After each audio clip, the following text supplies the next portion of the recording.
Assalamualaikum warahmatullahi wabarakatuh. 91 FM Tangerang Radio, satu suara untuk kearifan lokal. Handai Tolan bersama kami di 91 Podcast pada pagi hari ini. Kita akan berbincang tentang moderasi beragama bersama Kantor Kementerian Agama Kabupaten Tangerang.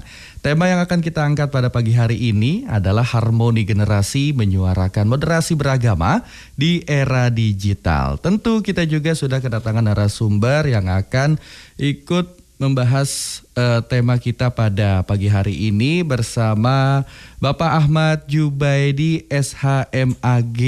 Assalamualaikum, selamat pagi. Waalaikumsalam warahmatullahi wabarakatuh. Pagi. Gimana paginya? Alhamdulillah. Panggilan akrabnya Adidi. Mohon. Adidi. Aduh, alhamdulillah. Dan ini bukan yang pertama kali ya ke studio ya? Iya. Sebelumnya udah? Iya, ada 2 kali. 2 kali. Tapi nggak sama Andri? Bukan. Sama? Yang kedua itu sama Kang Gibran. Oh, yang kedua sama Kang Gibran. Yang pertama? Yang pertama saya agak lupa ya, udah lama sih ya. Terlupakan ya. Iya. Kabar sehat, alhamdulillah. Alhamdulillah. Pagi hari ini kita akan menyampaikan informasi yang penting banget nih tentang moderasi beragama. Insyaallah. Berikutnya ada Ibu Aida Albaroyah SSY. Assalamualaikum, selamat pagi Ibu. Waalaikumsalam. Oke. Alhamdulillah. Pagi hari ini tadi jalanan gimana, dari Pewanongan apa dari Curug Ibu? Dari Curug. Dari Curug. Lancar ya Bu ya? Alhamdulillah ya, agak muter sedikit. Oh, ya? Karena biasanya kita pakai jalur Panongan. Ini harus jalurnya Cikupa. Ada perbaikan? Ada perbaikan. Oh, ada perbaikan, alhamdulillah. Perbaikan jalan. Jadi lumayan ya. Ya. Dan pagi hari ini terima kasih sudah ada di studio untuk menyampaikan informasi yang penting untuk moderasi beragama yang menurut Andri ini sangat penting, apalagi daerah kita Kabupaten Tangerang ini kan daerah urbanisasi ya. Adidi, Bu Aida ya. Banyak dari berbagai macam suku, agama dan lain sebagainya. Nah, kita ke Bu Aida dulu boleh? Bu Aida, boleh kenalan dulu dong sehari-hari sebagai apa dan apa saja yang dilakukan bersama dengan Kantor Kementerian Agama Kabupaten Tangerang. Alhamdulillah ya, sebagai pegawai Kementerian Agama. Saya penyuluh agama Islam. Penyuluh agama yang Islam. ditugaskan di 3 wilayah, Panongan, Tiga Raksa, dan Cisoka. Panongan, Tiga Raksa dan Cisoka. Ya, dan kebetulan Panongan dan Tiga Raksa itu merupakan KMB, Kampung Moderasi Beragama. Oh ya? Ya, itu bahkan tahun 2024 ya, itu diputuskan oleh Kepdirjen Bimas Islam nomor 1033 tahun 2024, dinyatakan bahwa Kampung Moderasi Beragama di Desa Ciakar, Kecamatan Panongan itu menjadi prototipe, percontohan nasional berarti. Tingkat nasional. Wah, luar biasa, congratulations. Berarti di tahun 2024 ini mendapatkan perhatian dan apresiasi dari Kemenag RI sampai saat ini. Prototipe, berarti percontohan ya. Wow, apa sih Bu yang ada di Kampung Moderasi Beragama sehingga bisa menjadi prototipe untuk skala nasional? Untuk skala nasional memang sejarahnya panjang ya. Kalau bisa bilang kenapa kok bisa, karena di Panongan itu sebelum saya hadir di Panongan pun itu sudah terjaga moderasinya. Segala agama ada hadir di Panongan gitu. Dan mereka rukun, seperti rumah-rumah ibadah terjaga dengan baik, kerukunan masyarakatnya juga baik. Antara pemeluk agama itu alhamdulillah sampai saat ini belum pernah terjadi pergesekan yang mengkhawatirkan gitu belum ya. pernah ada. Tingkat toleransinya tinggi. Tingkat ya toleransinya di sana. tinggi. Baik, dan terjaga hingga saat ini dan seterusnya insya Allah. Mudah-mudahan. Dan amin. Bisa menjadi percontohan di Kabupaten Tangerang. Jangan dulu tingkat nasional deh, untuk daerah-daerah Kabupaten Tangerang juga semoga bisa punya predikat yang sama gitu ya. Kampung Moderasi Beragama. Mudah-mudahan. Nah, kalau Adidi gimana nih kesehariannya? aktivitasnya gitu. Ya, alhamdulillah. Tidak berbeda jauh ya dengan Bu Aida. Jadi sama, saya juga penyuluh agama Islam. Iya. Yang bertugas di Kecamatan Curug. Cuma mungkin saya versi lightnya ya. Karena tugas saya lebih banyak main sama anak-anak ya. Oh gitu. Iya, karena binaan saya lebih banyak anak-anak muda. Anak-anak muda. Pantesan ini banget ya, Gen Z banget gitu. Gen Z banget. Iya. Berarti apa nih, bersama dengan anak-anak muda untuk sama tentang moderasi beragama atau? Iya, salah satu variabel dakwah kita diantaranya itu juga kita sampaikan gitu kan ya, walaupun nanti ada banyak juga ya tema-tema yang lainnya. Oke, gitu. Bukan hanya moderasi beragama tapi juga tema-tema yang lainnya juga ikut disampaikan untuk diberikan kepada generasi muda kita. Iya betul, insya Allah. Insya Allah, baik. Tugasnya di mana berarti?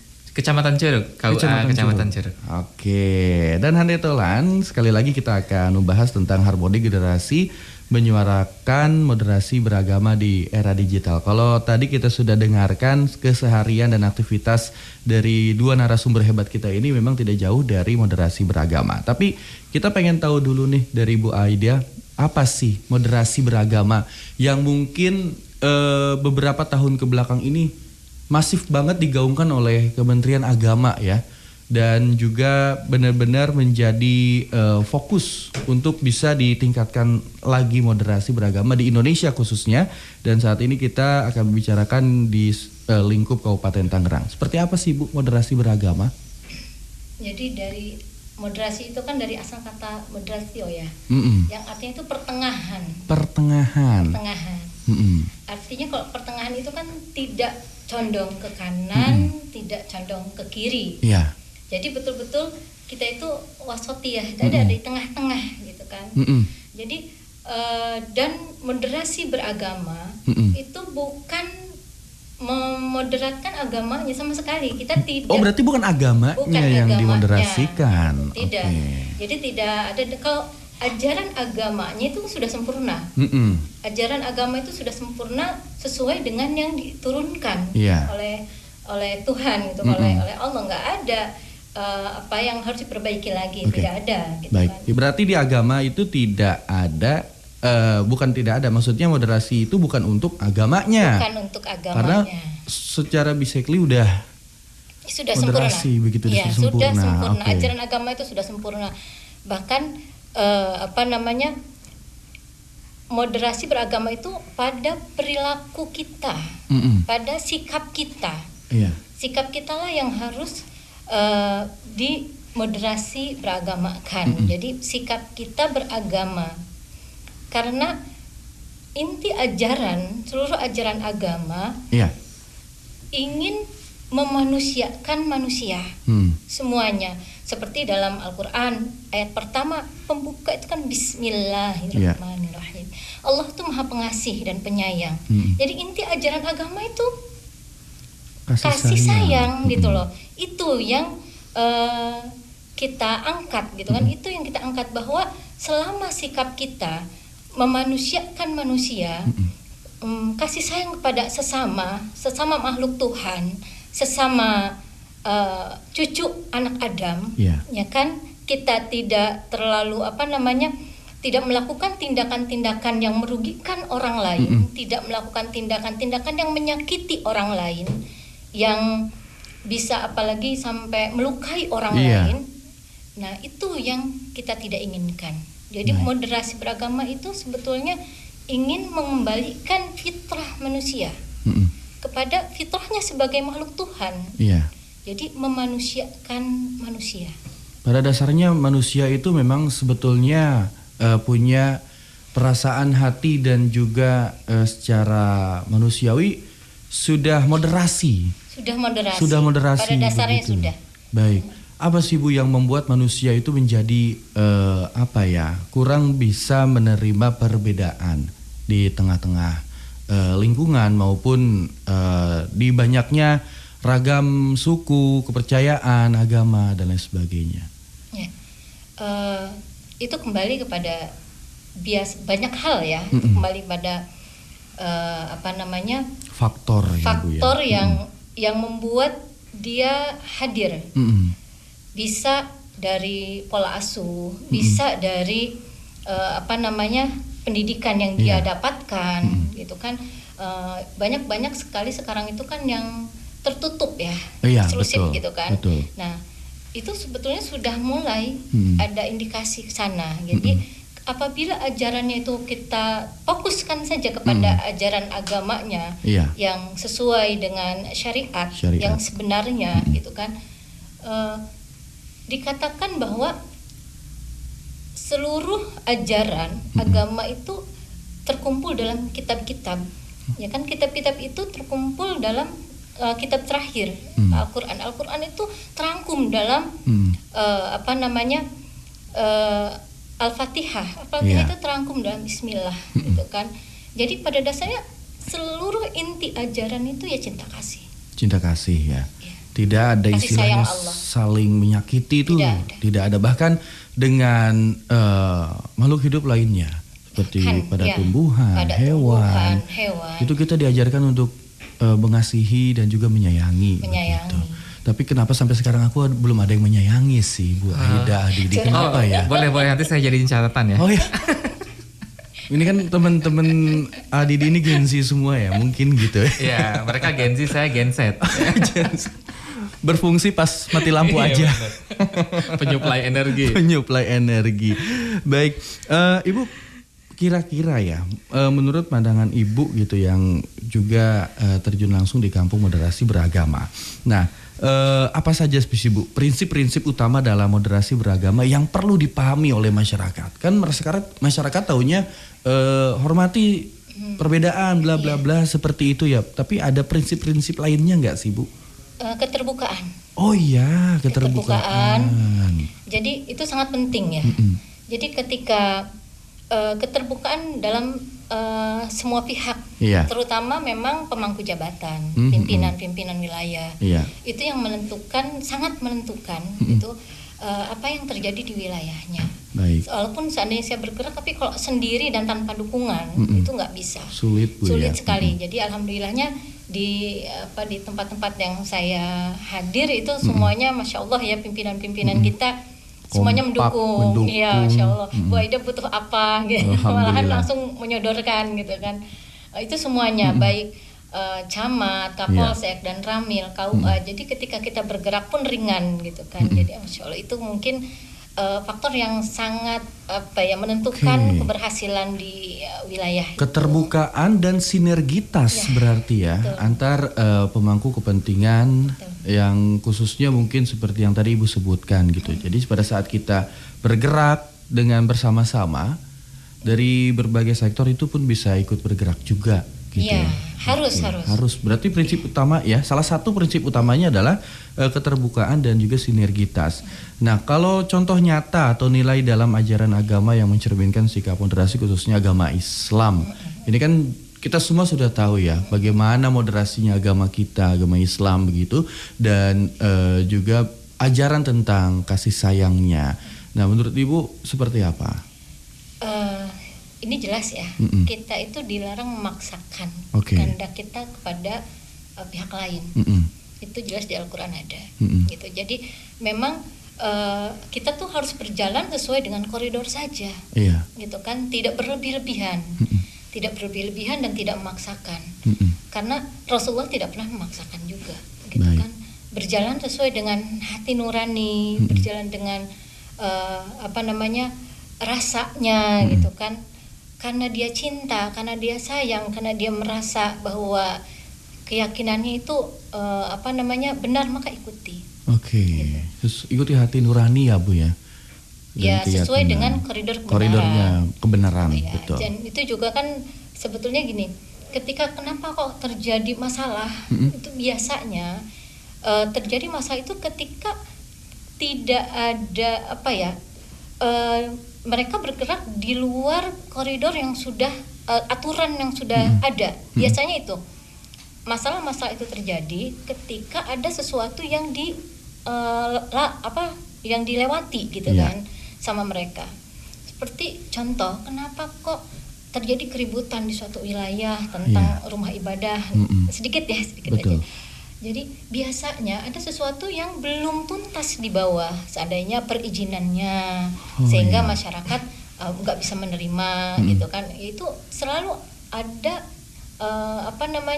cikal bakalnya itu pasti ketemu. Kalau kita kok terjadi masalah ini, akarnya itu pasti ada gitu kan. Nah, itu yang kita antisipasi dari bawah. Makanya tadi keterbukaan. Kalau seandainya dari awal memang sudah terbuka, makanya di Panongan itu kan untuk rumah-rumah ibadah kayak gereja bersama saja ada beberapa tempat ya. Iya. Di Citra Raya itu ada 2 tempat gereja bersama, yang satu ada 9 kok nggak salah, yang satu ada 11 gitu. Jadi kenapa itu kok bisa ada di tempat lain nggak bisa? Bahkan di Provinsi Banten aja mungkin cuma di Tangerang. Betul. Di Tangerang, di Citra Raya yang ada, bahkan banyak gitu. Nah itu karena ada keterbukaan antara pemeluk agama, antara masyarakat dan aparat, pemangku kepentingan. Iya, jadinya ketika izinnya itu ada dan mereka pun mengizinkan, jadi nggak pernah ada masalah. Sebetulnya sesimpel itu harusnya, Bu ya. Simple. Baik, dan tentunya yang kita lihat juga sampai hari ini pun di beberapa daerah isu tadi tuh masih terjadi, dan semoga kedepannya bisa diselesaikan dengan baik, dengan musyawarah, tanpa harus ada ketegangan dan juga hal-hal yang merugikan orang banyak begitu ya. Bu, pernah ngelihat situasi yang benar-benar luar biasa nggak sih Bu tentang moderasi beragama di Tangerang? Tentang keberhasilannya atau ketidakberhasilannya? Keberhasilannya dong Bu, ini kan harus jadi inspirasi buat kita ya Pak Didi ya. Jadi kita pernah sedang ada momen memang kita tuh diminta untuk waktu itu sosialisasi dan launching launching moderasi beragama itu sebelum kita diangkat jadi tadi ditetapkan sebagai prototipe itu ya awalnya itu tadi. Jadi awalnya saya juga memulai bingung dari mana gitu. Makanya awal pertama kali saya membangun kampung moderasi itu mendatangi seluruh tokoh-tokoh agama yang ada di Kabupaten Tangerang, dan itu kesannya itu luar biasa karena tiba-tiba Kapolseknya menemani dan Ramelnya menemani, semua tokoh-tokoh ikut gitu kan. Kita tuh sampai kayak apa ya, kayak perkumpulan bareng ada itu harmoninya kerasa banget gitu. Tiba-tiba kita saya ngadain acara, Pak, anggarannya sekian, saya bilang gitu.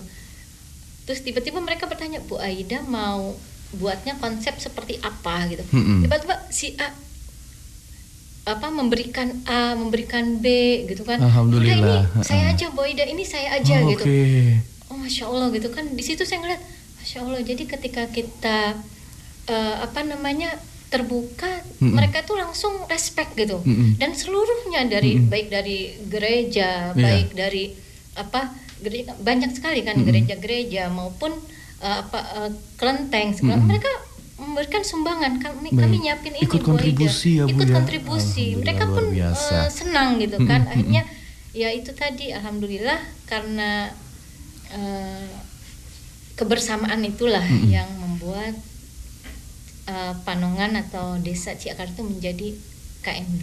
Luar biasa. Jadi kampung moderasi yang udah skala nasional. Dan memang ini harus bisa dicontoh di beberapa daerah, khususnya mungkin secara nasional harusnya sudah sama seperti itu gitu ya. Dengan koridor dan juga ketentuan yang berlaku juga gitu ya. Mudah-mudahan sih semua, mudah-mudahan. Walaupun ada beberapa di Kabupaten Tangerang, bukan beberapa sih, ada satu barangkali, tapi itu kan menjadi catatan hitam. Betul.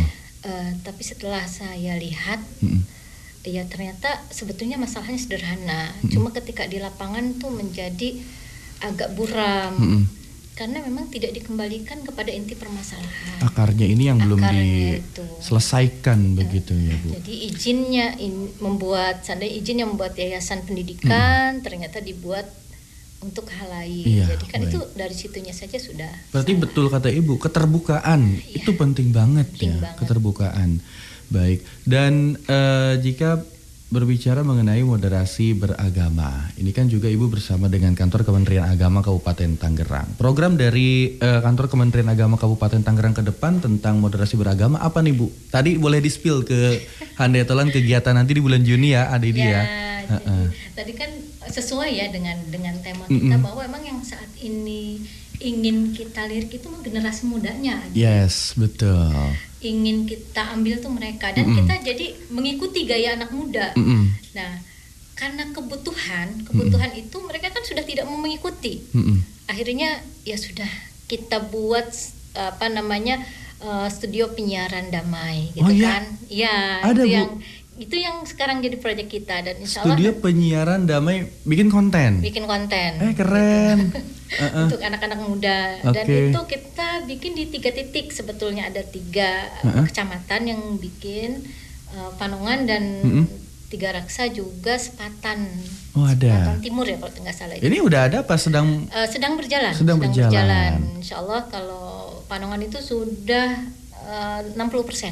Udah 60%. 60% persiapannya. Insya Allah kita akan mulai geladi ya di hari Kamis geladinya. Nanti mungkin launching pertamanya itu di tanggal 2. Tanggal 2 Juni. Baik. Insya Allah nanti kita ikut meliput ya Bu, kegiatan yang luar biasa ini biar masyarakat dan pendengar kita tuh tahu bahwa toleransi beragama, moderasi beragama di Kabupaten Tangerang untuk saat ini terjaga dan baik harmonisasinya.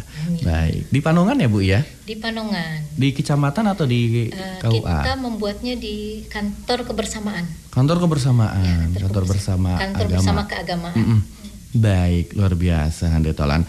Bu Aida Baroya SSY, penyuluh agama Islam yang luar biasa. Punya ide dan gagasan yang luar biasa juga. Tadi Ibu bilang khawatirnya sendirian gitu. Ternyata alhamdulillah sinergitasnya terjaga dan di situ juga banyak keterbukaan dan banyak peran juga dari masyarakat yang turut membantu dan ingin terjaga toleransinya.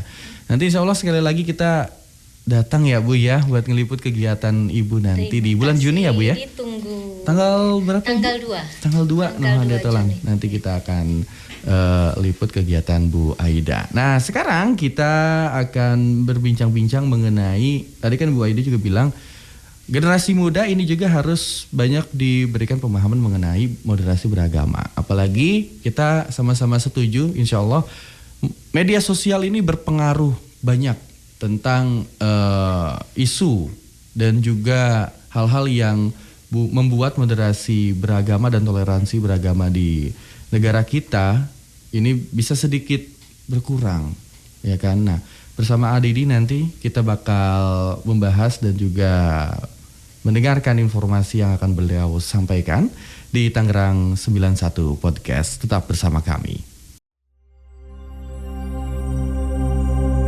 Tangerang Radio 91 FM.